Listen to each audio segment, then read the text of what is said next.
बिहार में इस साल अक्टूबर नवंबर में चुनाव होने हैं, मतलब 6-7 महीने ही बाकी हैं। लेकिन कांग्रेस में हलचल काफ़ी तेज हो गई है। एक महीने पहले करीब कांग्रेस ने अपना राज्य प्रभारी बदला और अब वहां पर नए प्रदेश अध्यक्ष की नियुक्ति की गई है। राजेश कुमार हमारे साथ कांग्रेस के जो नए प्रदेश अध्यक्ष हैं वो मौजूद हैं। पहले तो आपको बहुत बहुत बधाई। लेकिन चुनौती बहुत ज़्यादा है, समय बहुत कम है। चुनौती कम समय में करने में ज़्यादा चुनौतियां को आदमी सफलतापूर्वक निभाता है। क्योंकि आप देखते होंगे कि ये ह्यूमन नेचर है कि ज़्यादा समय होता है तो आदमी ज़्यादा ढीला रहता है। कम समय में ज़्यादा काम करना पड़ेगा, ये चुनौती है। लेकिन कम समय में काम करके आदमी अच्छा कर सकता है। क्योंकि देखिए, जब एग्जामिनेशन होते हैं तो पूरे साल पढ़ता है आदमी, लेकिन जो कम समय में जो पढ़ता है वही ज़्यादा याद रहता है। तो इसलिए ये कम समय का एग्जाम चुनौती है, उसको हम पूरा करेंगे। आप खुद भी विधायक हैं। आपने एग्ज़ाम की बात की। साल अगर लगातार सालों भर पढ़े तो ज़्यादा अच्छा रहता है लास्ट में। आपको लगता है कि कांग्रेस पार्टी ने साल भर भी पढ़ाई की है? देखिए, कोई ना कोई संगठन का काम करता रहता है। क्योंकि कांग्रेस पार्टी राष्ट्रीय पार्टी है और कोई ना कोई धारा इसमें ऑर्गेनाइजेशन काम करती रहती है। और वो ऑर्गेनाइजेशन जब काम करती है तो उसका रिजल्ट कहीं ना कहीं आता ही है। अब ये बात है कि रिजल्ट कितना लाना है, कितना है, तो वो लक्ष्य को हम लोग निर्धारित करके वो रिजल्ट तक पहुंचने का प्रयास करेंगे। और सबसे जो बड़ी बात है कि कई बार एक सवाल आते हैं, जो सवाल आप करेंगे वो शायद मैं अपने तरफ से ही आपको सवाल दे रहा हूँ कि लोग कहते हैं कि बिहार में कांग्रेस का मतलब बहुत आधार नहीं है। अगला तो सवाल मेरा यही था। यही था ना। तो मैं इसीलिए मैं अपने तरफ से आपको कह दिया। लेकिन देखिए, ऑर्गेनाइजेशन के तो काम चल रहे हैं। अब फर्क देखिए कि 2024 के चुनाव के बाद आप उसका यदि विश्लेषण करेंगे वोट के प्रतिशतों को, तो हमारा वोट प्रतिशत तो बढ़ा। और जहाँ जहाँ हमारे जो कांग्रेस के जो उम्मीदवार थे वहाँ के वोट प्रतिशत को आप देखें तो कहीं ना कहीं संगठन में काम हो रहा था। और मैं नहीं मानता कि कोई भी ऑर्गेनाइजेशन वो कमज़ोर होता है। हाँ, काम को फलाफल रिजल्ट कुछ कभी कम मिलता है, चूँकि ये लोकतंत्र है। और लोकतंत्र में हर बार जितना आप मेहनत करेंगे, जितना काम करेंगे, वही रिजल्ट आए, ऐसा नहीं है। अभी के रिजल्ट आप 2024 में देखें तो हमारा जो राहुल जी के नेतृत्व में हम लगभग 99 सीट है लोकसभा में, और 2 आओ मान ले निर्दलीय, तो लगभग 101 सीट है। हम शुभ आंकड़ा पर हैं। तो बिहार में ये शुभ आंकड़ा दिखने वाला है। मैंने शुरू में जैसा कहा कि एक महीना पहले लगभग प्रभारी बदले गए। ऐसा नहीं लग रहा है कि कांग्रेस पार्टी परीक्षा के समय अब किताबें खरीद रही है?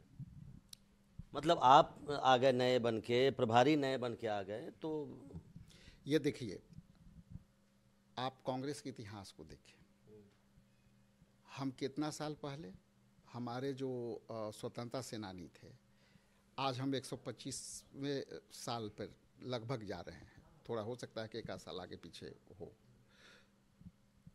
एग्ज़ाम तो हम लोग आज़ादी के समय से दे रहे हैं, वो भी एग्ज़ाम था। ईस्ट इंडिया कंपनी को भगाने में हमारे पूर्वजों ने, पुरखों ने जो योगदान दिया, वो भी हमारा एग्ज़ाम था। तो शुरुआत तो वहाँ भी हुई थी। और पार्टी का काम चलता रहता है। जैसा कि आप देखिए, देश में राष्ट्रीय पार्टी है, हम तो काम सब जगह करते रहते हैं ना।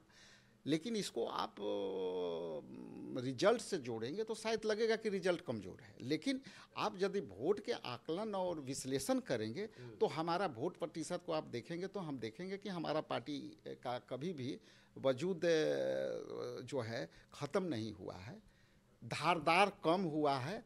हम यदि सरकार में नहीं हैं तो ये सवाल उठते हैं, लेकिन जिस दिन सरकार में आ जाएंगे वो सवाल अपने आप क्लोज हो जाएगा। आप चूंकि दलित समुदाय से आते हैं, क्या पार्टी ने ये भी संदेश देने की कोशिश की है और ये वजह रही कि आपको चुना गया है?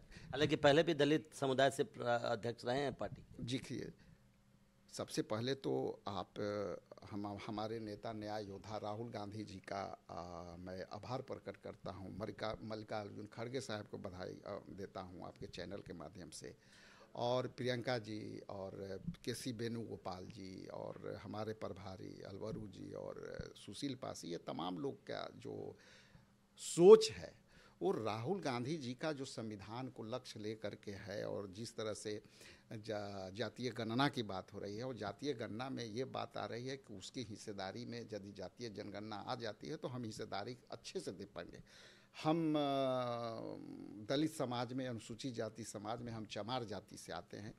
चमार जाति का नेतृत्व आप देखिए जगजीवन बाबू के समय से लेगेसी रहा है, तो आज उस लेगेसी को कांग्रेस पार्टी ने उसको दिया है कि नहीं, इतना दिन में अंतर आई है। उस समय हमारी नेत्री मीरा जी भी रही, तो उसके बाद मौका मिला है। तो हम समझते हैं कि हमारे नेता ने जो सोचा कि हम दलितों को, पिछड़ा अति पिछड़ा को हम भागीदारी देने जा रहे हैं, भागीदारी हम देंगे और उनकी हिस्सेदारी के अनुसार, उनकी संख्या के अनुसार उनकी हिस्सेदारी देंगे। तो आज आज दिखने को है, आप ही लोग के चैनल से कई बार ये आती थी कि भाई ये इस तरह का जो बात आ रही है संविधान बचाने का, या दलित पिछड़ा अति पिछड़ा का जो है ओबीसी का, इस सब सारे लोग का जो है हिस्सेदारी नहीं मिल रही है। तो हिस्सेदारी की तो शुरुआत हो गई।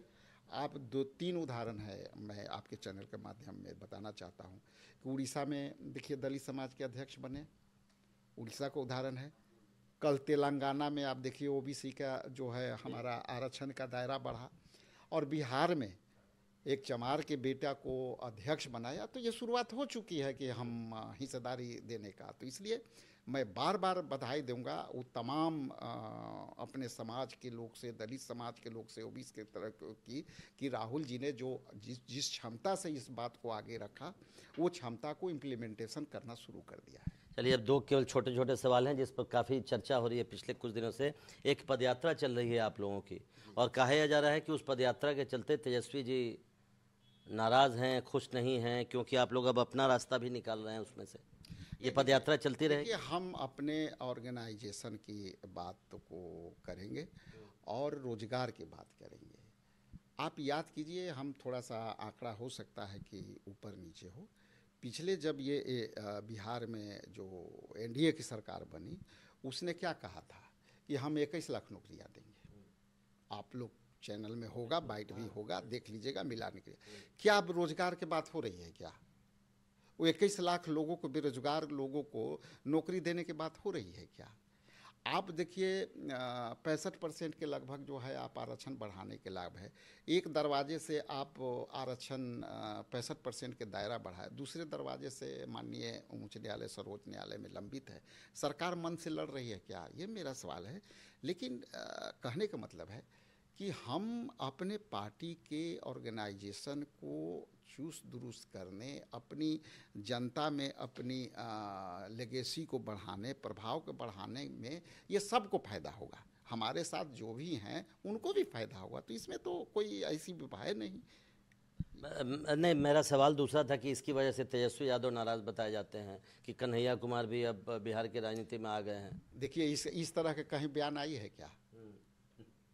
आई है तो बता दीजिएगा, तब हम उस पर उत्तर देंगे। नहीं, हम लोग तो इतिहास यही देखे थे कि कन्हैया कुमार जब बेगूसराय से खड़े हुए थे तो आरजेडी के उम्मीदवार को वहाँ खड़ा किया गया था। उन्होंने जितना वोट काटा, वो अगर नहीं काटते तो कुछ और स्थिति होती। अरे देखिए, ये पीछे की बातें हैं, और पीछे की बात बहुत सब आती है, वो आते रहता है। अभी हमको जो दायित्व मिला है उस पर हम बात करेंगे। पीछे की बात है, पीछे चलते रहता है। ये तो हर पार्टी का राजनीतिक अपना सोच है, और उसमें हम नहीं हैं। हम लोग जो भी करेंगे अपने नेतृत्व के निर्देश पर, अपने प्रभारी के निर्देश पर हम लोग को काम करना है। और यहाँ पे दलित के हित के बात करना है, रोजगार के बात करना है। बिहार में प्लान हो रही है, लोग बाहर जाके रोजगार खोज रहे हैं।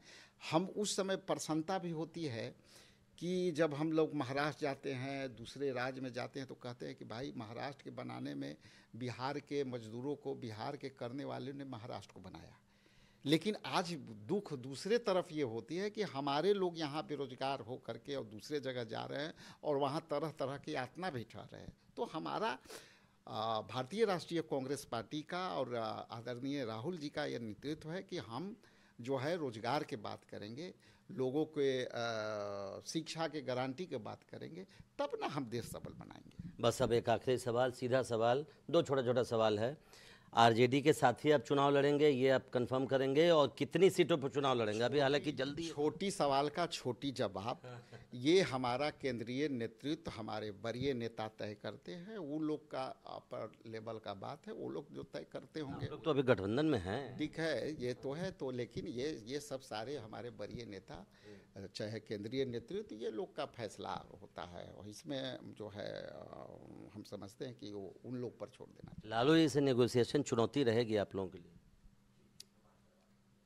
चुनौती क्या है? हाँ, चुनौती तो ऐसा टफ नेगोशिएटर है वो। नहीं नहीं, चाहे चुनौती कुछ नहीं है। हम लोग सब सम्मानित लोग हैं, सबको सम्मान मिलता है, दिलता है। ठीक है, 70 सीटें तो मिलेंगी ना कम से कम? देखिए हम लंबा कर रहा हूँ मैं थोड़ा। नहीं नहीं नहीं, सीट पे बात नहीं करेंगे, चूंकि हम अपने संगठन को कैसे मजबूत करें, कम समय में हम जनता तक कैसे पहुँचे, कम समय में हम रोजगार को कैसे लोगों तक पहुँचे, हम लोगों को जो आवास जो मुहैया हो रहा है उसमें भ्रष्टाचार है, 2000 रुपये लेकर के कर रहे हैं। हमारा मुद्दा वो है, हमारा मुद्दा ये नहीं है कि कौन क्या होगा। हम इस मुद्दे पर काम कर रहे हैं। बहुत बहुत शुक्रिया। मैं समझ रहा हूँ अभी कुछ सवाल मैं खुद मान रहा हूँ कि कुछ अनुचित सवाल हैं। अभी एक दिन केवल हुआ है राजेश जी को प्रदेश अध्यक्ष बने हुए, लेकिन ये ऐसे सवाल हैं जो राजेश जी को भी आने वाले दिनों में इन सवालों से दो चार होना पड़ेगा, इसलिए मैंने ये सवाल पूछा। उनका कहना है कि पार्टी का जो अभी मुख्य फोकस है वो अपने संगठन को मजबूत करने पर है, समय काफ़ी कम है और इम्तिहान काफ़ी बड़ा है, इसके लिए पार्टी तैयारी कर रही है। नई दिल्ली से कैमरामैन सुशील लाठी के साथ प्रशांत, एनडीटीवी इंडिया।